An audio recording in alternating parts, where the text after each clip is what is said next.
출애굽기 17장 8절로 우리 17절까지입니다. 우리 교독으로 한 절씩 읽고요. 우리 16절은 우리 같이 읽도록 하겠습니다. 그때에 아말렉이 와서 이스라엘과 르비딤에서 싸우니라.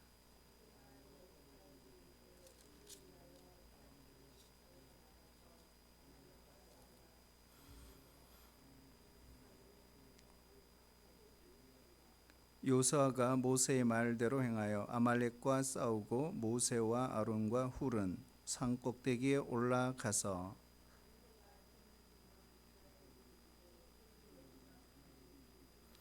모세의 팔이 피곤함에 그들이 돌을 가져다가 모세의 아래에 놓아 그가 그 위에 앉게 하고 아론과 훌이 한 사람은 이쪽에서 한 사람은 저쪽에서 모세의 손을 붙들어 올렸더니 그 손이 해가 지도록 내려오지 아니한지라.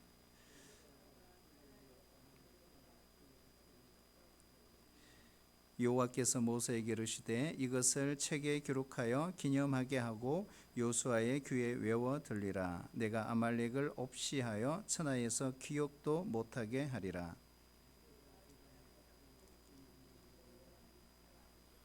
이르되 여호와께서 맹세하시기를 여호와가 아말렉과 더불어 대대로 싸우리라 하셨다 하였더라. 아멘. 우리 출애굽기 17장에는요 우리 두 가지 사건을 기록하고 있습니다. 하나는 바위에서 물이 솟구치는 생수가 터지는 사건이 하나 있고요. 또 다른 사건은 우리 방금 읽었는데요. 이스라엘이 아말렉과의 싸운 이야기, 두 사건이 기록하고 있습니다. 근데 이 두 사건이 일어난 장소가 어디냐? 르비딤이라는 거예요. 르비딤. 우리 엘림에서부터 시작된 이 신광야, 그죠? 신광야는 엘림에서 시작된다. 되게 중요합니다. 엘림에서 신광야가 시작됐고 또 신광야에서부터 뭐가 내렸어요? 만나가 내렸다. 그래서 마라에서 물이 다 떨어졌고 에집트에 나올 때 그 물 준비했던 물 다 떨어졌죠. 그리고 엘림에 와서는 양식까지 다 떨어졌어요. 이제는 물 떨어지고 양식 떨어지고 아무것도 없어요. 그리고 광야가 시작이 됐습니다. 자, 이러다 보니까 이스라엘 백성들 입장에서는 여기서부터 본격적인 훈련이 시작이 된 것입니다. 배고픔도 찾아왔고 또 가람도 찾아오는 것이죠. 자, 그럴 때 하나님께서 이 신광야에서 만나를 내려주시기 시작했고요. 40년 동안 계속 하나님이 내려주십니다. 이제 르비딤에 이제 진을 치게 됩니다. 그런데 문제는 이곳에서도 오늘 본문 읽겠지만 마실 물이 없었다 이렇게 돼 있어요. 르비딤에서 뭐가 없었다고요? 물이 없었어요. 자, 우리 한번 출애굽 경로를 한번 볼까요? 우리 지도를 한번 보면서 복습하고 오늘 뭘 배울 것인가 한번 보도록 이렇게 하겠습니다. 여기 보면 지금 우리 이 이집트 고센 땅에 있는 람셋에서 시작돼서 숫곳, 에담, 비아히로 쭉 내려와서 마라에서 뭐가 떨어졌죠? 이집트에서 가져 나왔던 물이 다 떨어졌어요. 그 다음에 엘림에서는요 양식이 다 떨어졌어요. 그러니까 여기서부터 신광야가 시작됩니다. 우리가 민수기 33장에 보시면 이 출애굽 경로가 쭉 나오는데 출애굽기에서는 여기 뭐 돕가, 알루스 이 지명이 없어요. 왜냐하면 돕가나 알루스에서는 특별한 사건이 없었기 때문에 그냥 집만 쳤을 뿐이에요. 근데 오늘 출애굽기는 무슨 사건이 나오죠? 르비딤, 그죠? 여기서 일어난 사건을 우리가 보고요. 르비딤을 지나면 이제 비로소 3개월 만에 시내산에 도착하는 이런 경로를 본다. 이렇게 보시면 좋을 것 같습니다. 자, 여기에 르비딤에 도착했는데 물이 없었어요. 자, 이때 백성들의 반응 이게 중요합니다. 어떻게 반응을 보였을까? 한번 볼까요? 우리 성경 띄워주진 않습니다. 오늘 성경을 보시면서 한번 보겠습니다. 2절 한번 보시면 백성이 모세와 다투어 이렇게 됐어요. 다투어서 어떻게 됐죠? 모세를 향해서 마실 물을 내어놓으라고 막 소리를 지릅니다. 다시 모세를 향해서 모세에게 대든 거예요. 대들었다. 그들이 모세와 다투었다라는 표현이 있죠. 이걸 다른 표현을 말하면 싸움을 걸어왔다 이런 말이죠. 마치 법정에서 소송을 하듯이 말로 따지고 막 대들었다. 이것이 바로 다투다라는 뜻입니다. 그러자 모세의 대답이 중요하죠. 모세가 어떻게 하죠? 자, 그 이후 중반절 이후에 보면 계속해서 이렇게 말해요. 여러분들은 이렇게 말하죠. 나와 다투어 어찌 하자는 겁니까? 그러면서 이렇게 말해요. 여호와를 시험하여 어찌 하자는 겁니까? 모세는 백성들이 자신에게 대드는 이것은 마치 하나님을 시험하는 것이다. 이렇게 이야기를 하고 있는 것입니다. 그리고 모세는 하나님께 부르짖습니다. 그게 4절이잖아요. 4절. 뭐라고 하죠? 하나님, 제가 이 백성에게 무엇을 할 수 있겠습니까? 자칫 잘못하다가 저 사람들이 지금 저에게 돌을 던질 지경이 되었습니다. 돌 팔매질을 당할 상황이 됐다는 거예요. 그야말로 모세 입장에서는 정말 긴박한 상황이고, 우리가 볼 때는 지도자로서 그 상황이 일어났으니까 정말 안타까운 그런 상황이 벌어지게 된 것입니다. 모세의 부르짖음에 하나님이 모세에게 응답을 해주십니다. 그것이 바로 5절 6절이죠. 백성들 앞을 지나가라. 누구와 함께?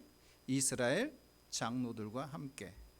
그리고 네가 이집트에서 나올 때 나일 강을 쳤던 그 막대기로 바로 반석을 쳐라. 그러면 거기에서부터 생수가 솟아날 것이다. 그럼 모세는 말씀대로 했더니 과연 물이 반석에서 솟아나서 그 한 250만 명이 되는 수많은 사람들을 먹이게 된 것입니다. 그런데 성경은 7절에 보면 이곳 이름을 이렇게 표현하고 있어요. 마사, 머리바. 유명하죠? 머리바 물. 마라의 쓴물, 머리바 물. 이렇게 이제 외우는데요. 이게 보면 마사라는 이 히브리어 단어를 보면 시험하다 이런 뜻입니다. 그리고 머리바라는 뜻은 뭐냐? 바로 다투다 이런 뜻입니다. 결국 이스라엘 백성이 하나님을 시험하고 모세와 다투었다. 그래서 마사의 물, 머리바의 물 이렇게 우리가 보통 일반적으로 표현을 하게 됩니다. 이것은 오늘 본문 7절에 보면 왜 이스라엘 백성들이 이렇게 했지? 근데 모세는 이 출애굽기를 기록하면서 이 마사에서 머리바에서 일어난 이 물 사건을 이렇게 풀이하고 있어요. 이스라엘 백성이 하나님께서 우리 가운데 계시는가 안 계시는가 시험해 보고자 했기 때문이다. 이렇게 풀이를 해서 기록을 하고 있습니다. 여기서요 우리가 묵상할 내용들이 있어요. 다시 어려움이 왔죠. 그렇죠? 다시 어려움이 왔어요. 그러자 이 이스라엘 백성들이 취한 태도예요. 하나님이 세우신 하나님의 그 지도자에게 대들고 첫 번째, 두 번째 원망하고 세 번째 하나님을 시험하는 이런 이스라엘 모습을 이스라엘 백성들의 모습을 우리 볼 수가 있습니다. 여러분 같으면 어떻게 했어요? 저는 이런 생각을 해요. 제 같았으면 이 정도면 다 죽여버렸을 거다. 그런 생각을 해도 너무한 거예요. 지금 이스라엘 백성들이 그렇죠? 한두 번도 안 해요. 그냥 조금만 어려움만 있으면 그 구원의 감격을 다 그냥 망각해버리고 여러분, 이런 모습들은 전형적인 세속적인 그리스도인들의 전형적인 모습이거든요. 입술로는 예수 믿어요. 그리고 기적도 많이 체험했지만 문제는 뭐예요? 잘하지를 않는 거예요. 그래서 믿음과 순종에는 성장이 없어요. 근데 여기서 정말 우리가 유념해 봐야 될 한 부분이 있어요. 그게 뭐냐 하면 이스라엘 백성들의 태도입니다. 이스라엘 백성들의 태도, 하나님의 백성들의 태도, 그 태도가 어떠냐? 이거예요. 하나님을 시험한 거예요. 자, 여기 중요한 게 있어요. 한번 따라할까요? 하나님을 시험했다. 오늘 7절에 보면 모세가 그렇게 기록하고 있잖아요. 하나님을 시험했다. 자, 그러면은 하나님을 시험한 하나님의 백성들이, 우리가 보면은 참 어떻게 보면 참 어처구니 없고, 이들은 의심도 많고, 좀 속된 말로 말하면 버릇없는, 버르장머리 없는 그런 사람들이라고 할 수 있어요. 근데 우리가 좀 거꾸로도 볼 수 있어요. 어떻게 볼 수 있느냐? 여러분, 만약 이렇게 보면 어떨까요? 하나님의 백성이기 때문에 하나님을 시험한 것이 아닌가? 예? 마실 물이 없어서 지금 목숨을 잃게 될지도 모른다는 그 생각으로 꽉 차 있어요. 그래서 이스라엘 백성들은 진짜 하나님이 우리와 함께 계신다면 반드시 도우시겠지, 그렇게 해서 이룰 수 있다. 우리가요, 어떤 이런 위기 상황, 때로는 위태로운 상황을 당하면 하나님이 우리와 함께 계신다는 사실이 의심스러워질 때가 있죠. 나도 모르게. 그래서 어떻게 해요? 지도자들에게 대드는 거예요. 따지기도 하는 거예요. 원망하기도 하는 거예요. 불평을 막 털어놓습니다.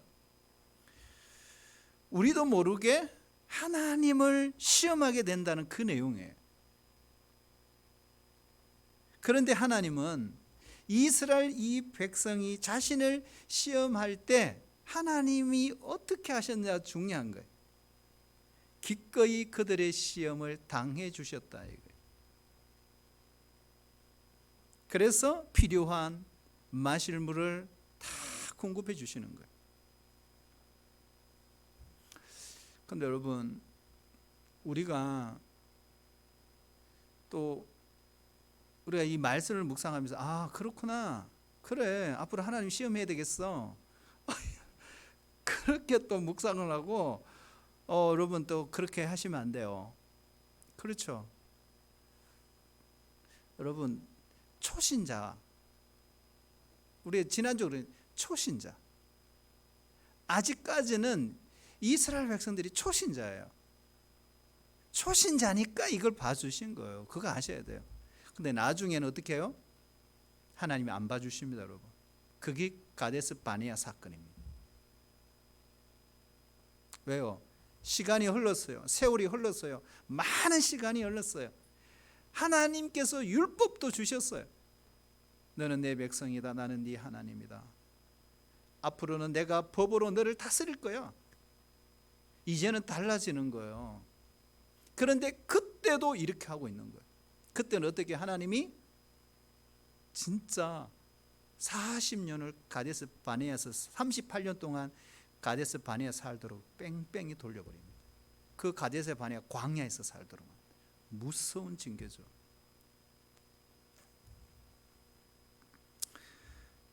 그러니까 여러분, 존말할 때 신앙생활 잘 하셔야 돼요, 여러분. 여러분, 수요 예배 드릴 정도의 믿음이면요, 그래도 믿음이 있는 분들이죠. 그렇죠? 네, 끄떡끄떡 하시네요.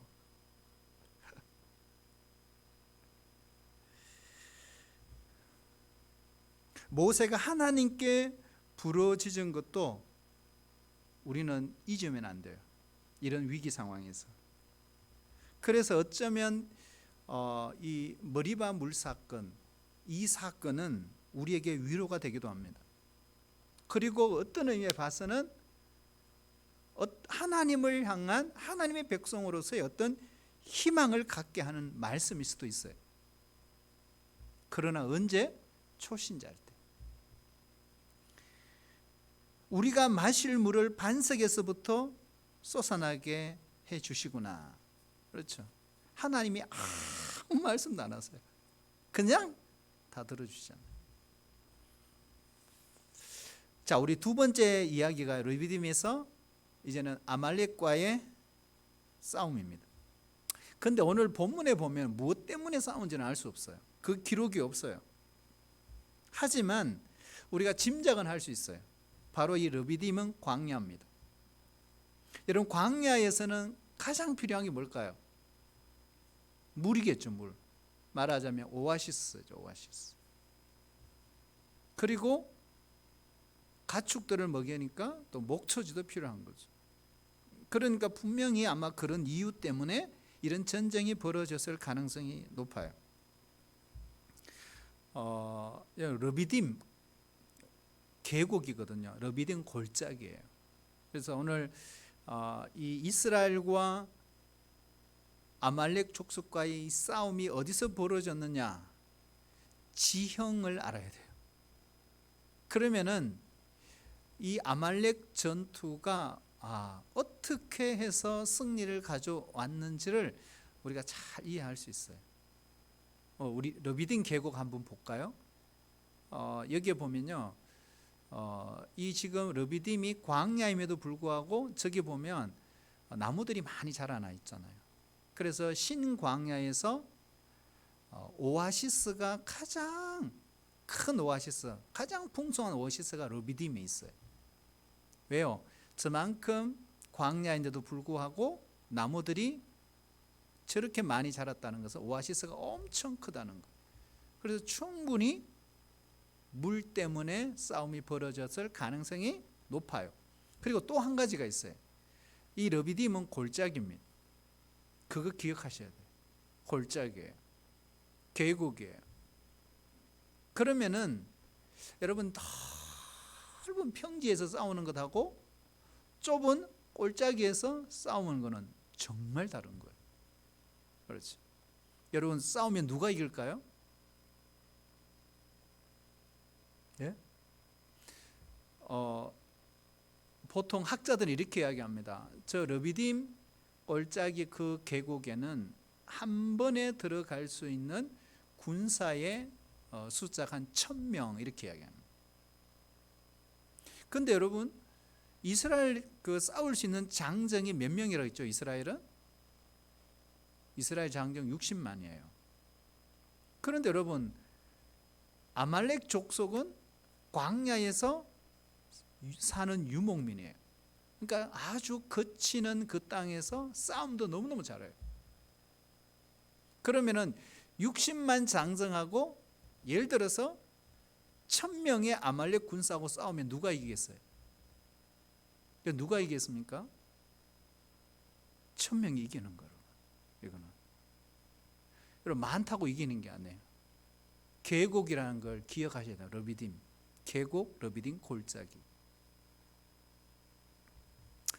여러분, 우리 신앙생활은요, 마치 전쟁을 치르는 것과 똑같습니다. 마치 출애굽을 해서 광야의 여정을 거쳐서 가나안에 들어가듯이 우리의 신앙생활도 똑같아요. 조금 전에는요, 물 문제로 이스라엘 백성들 내부 안에 문제가 일어났죠. 지금은 왜요? 외부의 적인 아말렉과의 전쟁을 치르게 된 것입니다. 그래서 아말렉과의 이 전쟁은 광야에서 치르는 첫 번째 전쟁이거든요. 이들은 유목민이죠. 신광야에서 살죠. 아주 거친 족속입니다. 싸움에 아주 능한 족속입니다. 그리고 이 아말렉 족속은 야곱의 형이었던 에서의 후예입니다. 에서의 후예. 아무튼 모세는 그 이스라엘 백성들 가운데 사람들을 뽑아서 아말렉 사람들과 싸우도록 요수아에게 명령을 내립니다. 자, 여기에 보면 여호수아라는 이 사람의 인물, 이 인물이 처음 등장하는 곳이 르비딤이에요. 처음 나오는 거죠. 여러분, 요수아는 어떤 사람이죠? 요수아는 나중에 모세의 후계자가 되고 이스라엘 백성들을 이끌고 가나안으로 들어가서 가나안 정복을 한 그런 지도자로 우리가 알고 있습니다. 그래서 요수아는요, 모세가 시키는 대로 사람들을 이끌고 아말렉 사람들과 싸우는 동안 모세는 뭐 했을까요? 읽었죠? 모세는 뭐 하죠? 아론과 훌을 데리고 산 꼭대기에 올라갔습니다. 높은 곳에서 모세는 바로 이 여호수아가 싸우는 이 장면을 지금 보고 있는 것입니다. 그런데 모세는 손을 들면 이스라엘이 이기고 손을 내리면 이스라엘이 지는, 그래서 싸움이 쉽게 끝나지 않았어요. 그러니까 싸움이 안 끝나니까 너무 시간이 오래 걸리죠. 그래서 모세가 힘들어진 거예요. 그럴 때 어떻게 했어요?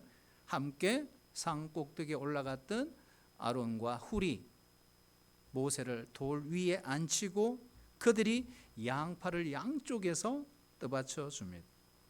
그런데 싸움이 어느 정도 걸렸어요? 오늘 성경에 나오죠. 얼마 정도 걸렸어요? 6시간? 아니요, 하루 종일이라 그랬어요. 하루 종일. 그러니까 모세의 손이 하루 종일 내려오지 않도록 한 것이죠.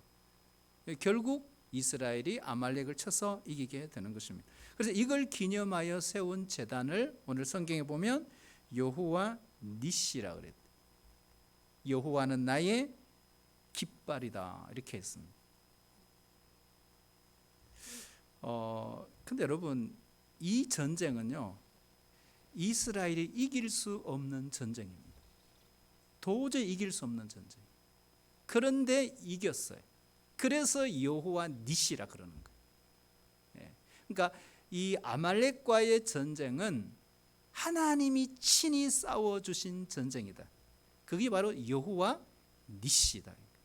여호와는 승리의 깃발이다, 이렇게 표현하고 있는 것입니다. 우리가 가나안을 들어갈 때 이 출애굽 여정에서 첫 번째 맞이했던 이 전쟁, 그 방해꾼이 아말렉이었어요. 그런데 아말렉과의 전쟁은 여기서 끝나지 않습니다. 가나안에 들어가서도 끊임없이 이스라엘 백성들을 괴롭혔어요. 그래서 이 아말렉은 무엇을 상징하는가? 하나님의 백성을 괴롭히는 악의 세력을 바로 대표한다, 이렇게 볼 수 있습니다. 우리가 믿음을 끊임없이 생활할 때 끊임없이 어려움을 주는 그런 세력이 있어요. 그러면은 그 어려움을 끊임없이 우리는 극복해야 합니다. 아말렉을 극복하기 전에는 평화로운 날이 없어요. 반드시 극복해야 합니다. 우리의 개인의 삶에도 그렇고 우리 교회 공동체도 마찬가지입니다. 그런데 평안해질만 하면 또 문제가 터지죠. 그래서 또 넘어져요. 이런 일들이 참 많이 벌어집니다. 이런 걸 보면은 우리는 이런 말을 많이 해요. 우리는 천국을 순례하는 순례자다. 근데 여러분, 단순한 순례자가 아니에요.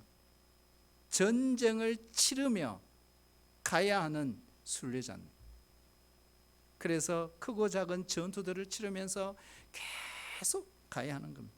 그래서 한순간도 마음을 놓을 수가 없는 거예요. 우리가 그렇잖아요. 전쟁에 지면 비참해집니다. 하지만 이기면 기쁨이 있는 거예요. 영적인 전투에서 취할 수 있는 우리가 두 가지 전술, 전략을 오늘 배울 수 있는데요. 첫 번째가 뭐냐면 여호수아를 군대 지휘관으로 삼아서 전쟁터에 보냈다. 이게 중요하죠. 그리고 또 한 가지는 모세가 산에 올라가서 기도했다. 이 두 가지입니다. 영적 전쟁을 치를 때도 똑같아요. 싸우는 일, 기도하는 일, 모두가 중요합니다. 그래서 오늘 이 아말렉 전투를 보면 모세는 이 두 가지를 분리하지 않았어요. 직접 해야 할 일이 있고 하나님께 부탁해야 될 일이 있다는 거예요. 그런데 자신은 아무것도 하지 않고 나는 기도만 할 거야, 이래가는 못 이겨요. 또 어떤 사람은 기도는 하지 않아요. 그러면서 자기의 힘과 능력으로 다 하려고 하는 사람이 있어요. 이것도 문제입니다. 우리가 교회의 부흥을 위해서 기도할 때도 마찬가지예요. 교회의 부흥은 하나님이 주시는 거지. 그렇잖아요. 저도 그렇게 믿고 있어요. 그런데 교회의 부흥은 하나님이 주시고 하나님의 손에 있으니까 나는 아무것도 하지 않아도 돼. 이거 잘못된 거예요. 이것도 잘못됐어요. 하나님께 기도하지 않고 온갖 프로그램을 동원해서 그냥 교회를 그냥 부흥시키려고 하는 것, 이것도 잘못된 거예요. 우리가 직장이나 또 사업을 하는 사람이 열심히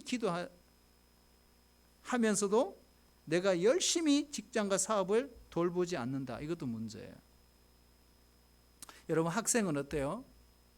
학생은 열심히 공부해야 합니다. 동시에 기도도 열심히 해야 합니다. 이것이 영적 전쟁에서 승리하는 비결이라는 거예요. 그래야 우리가 인생을 살아갈 때 어떤 아말렉을 만나도 승리할 수가 있다. 그래서 신앙생활에도 균형이 잡혀 있어야 한다는 거죠. 그리고요, 또 우리 하나 또 살펴볼 것이 기도의 선을 내리면 안 된다. 아말렉과 이스라엘 보세요. 보면요, 밀고 밀리는 이 만만치 않는 전쟁이에요. 밀고 밀리는 접전이 계속 하루 종일 이루어지잖아요.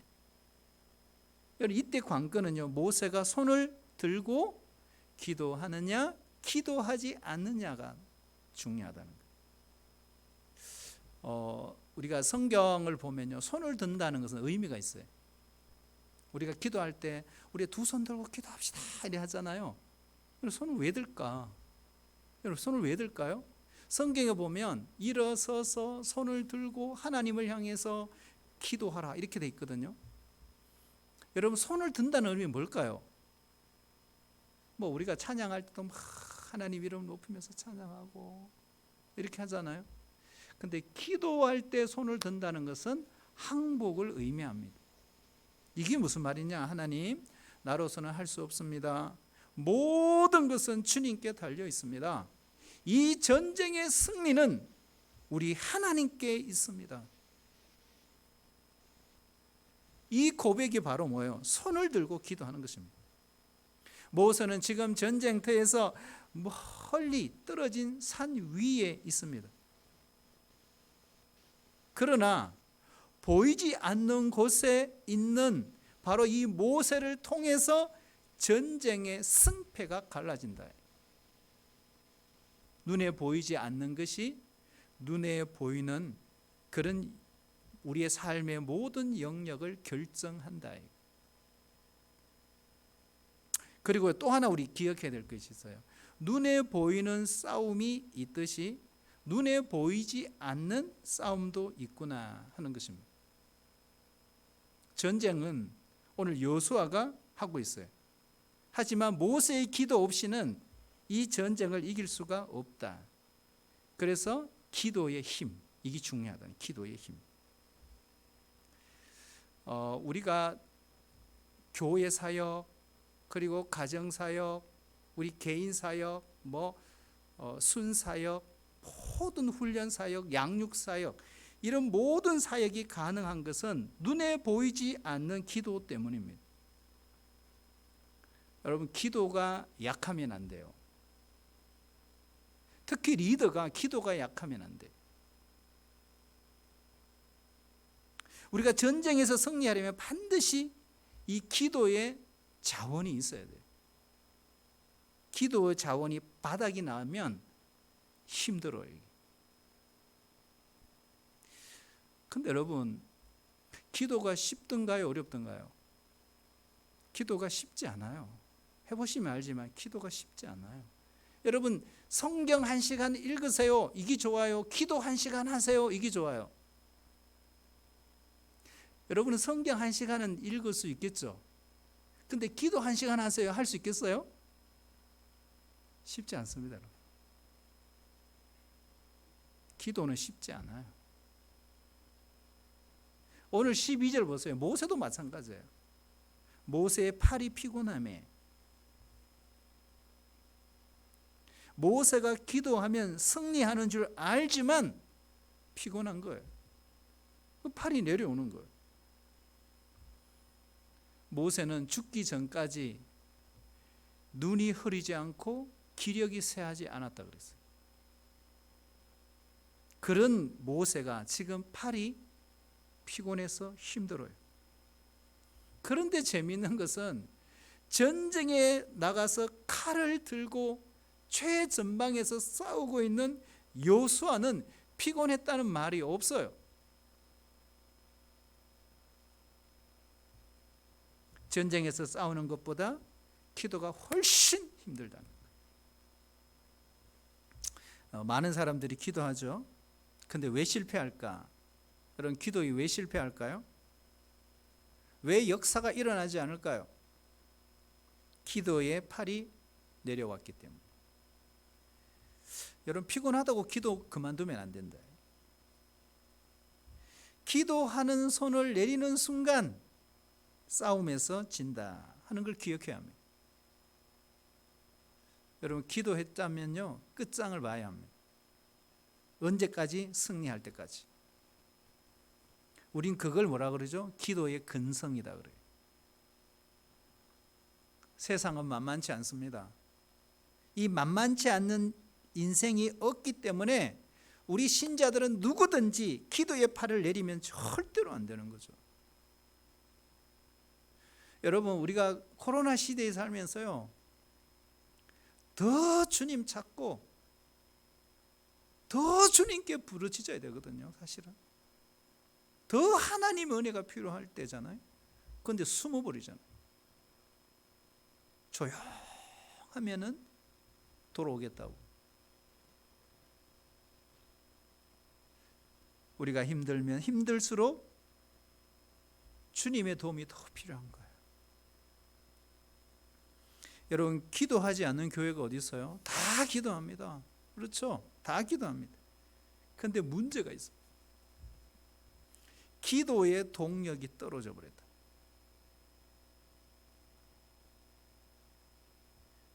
이게 무슨 말이냐면 피곤해서 기도하지 않고 바빠서 기도하지 않는 시대가 되어버렸어요. 철야기도 회복해야 한다. 여러분, 우리 한국교회가 막 부흥하고요, 한국교회가 막 불처럼 일어나고 막, 그때 여러분 언제인지 아세요?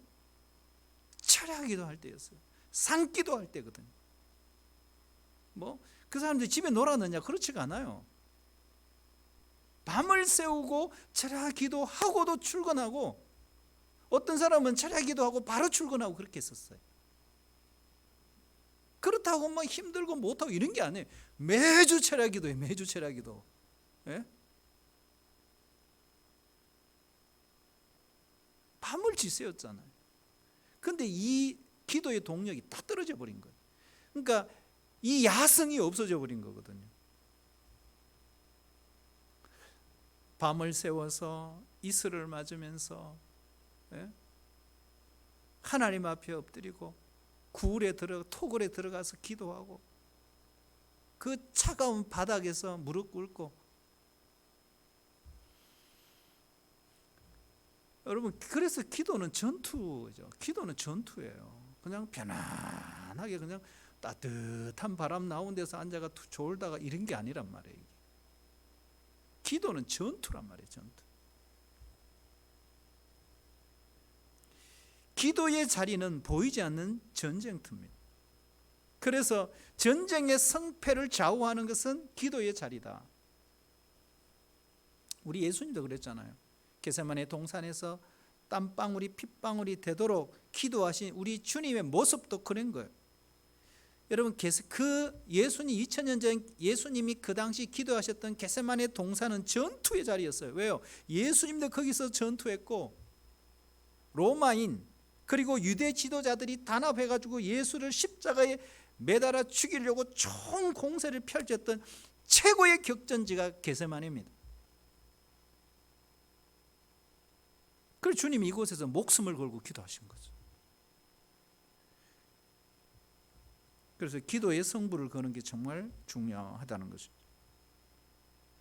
그래서 예수님은 십자가 지시기 전에 이미 겟세마네 동산에서 승리를 거둬버린 거예요.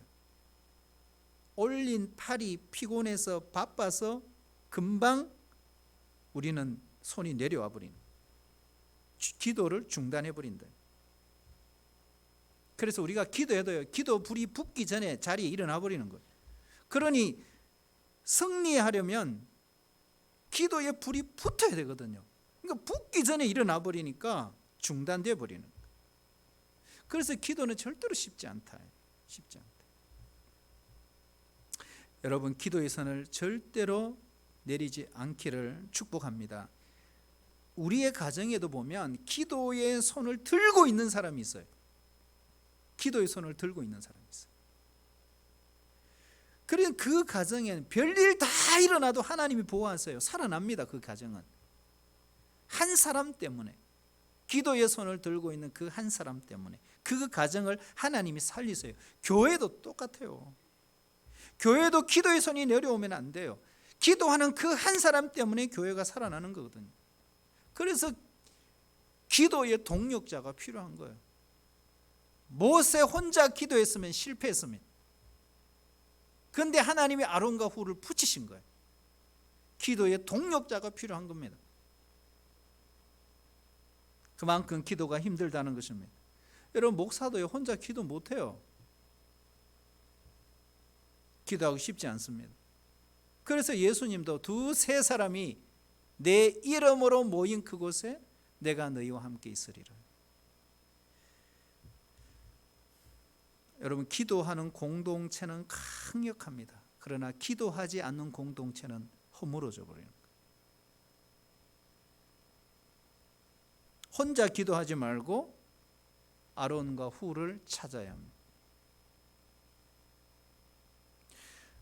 제가 우리 교회 왔을 때, 처음 왔을 때 우리 권사님들이 밤을 새워서 기도했어요. 그거 아시는지 모르겠는데 권사님이 밤을 새워 기도했어요. 아동부실에서 이불 피워놓고 12시, 1시까지 기도하고 그래 주무시고 새벽에 일어나시고. 근데 지금 어떠냐? 다 비어 있어요. 다 비어 있어요.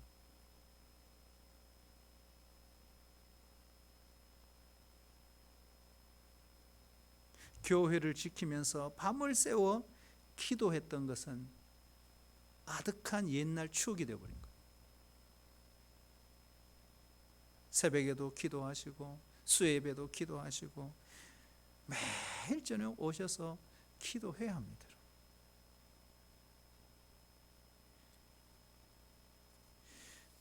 여러분, 목회는 기도로 됩니다. 네, 기도로 되거든.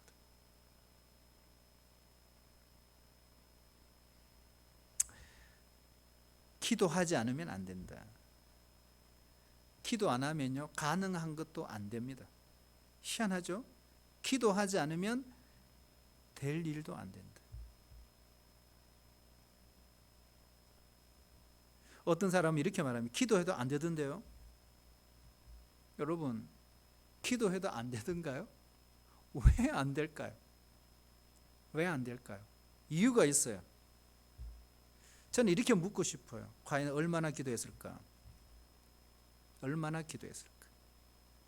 여러분, 기도의 기간이 정해져 있나요? 기도의 기간 정해진 게 아니잖아요. 오늘 이 본문을 보면 승리할 때까지 기도한 거죠. 그렇잖아요? 승리할 때까지. 그러므로 기도를 무시하면 큰 코 다칩니다. 모세는요, 이 전쟁이 끝날 때까지 기도의 자리를 떠나지 않았다는 거예요. 그래서 기도는요, 끈질긴 거예요. 근데 한번 해버리고 치우는 게 아니란 말이에요. 그래서 여러분, 우리가 회복해야 될 것이 있어요. 기도의 야성, 기도의 근성. 이걸 가질 때 해결하지 못할 것이 없다. 사랑하신 여러분, 정말 우리가 오늘 이 시대에 참 어려운 시대 삽니다. 우리가 코로나 확진 받은 사람이 7천 명이 넘고, 여러분 우리가 1,000명만 나와도 놀라가지고 집에도 안 나가고, 여러분 얼마나 조심하고 그냥 막 그랬나요? 근데 지금 7천 명이 넘었어요. 내년에 10,000명까지 간다 그러죠? 근데 사람들 눈 깜짝하지 않습니다. 지금은 10,000명이 나오든 20,000명이 나오든 나만 괜찮으면 괜찮으니까. 지금 그게 익숙해져 버렸어요.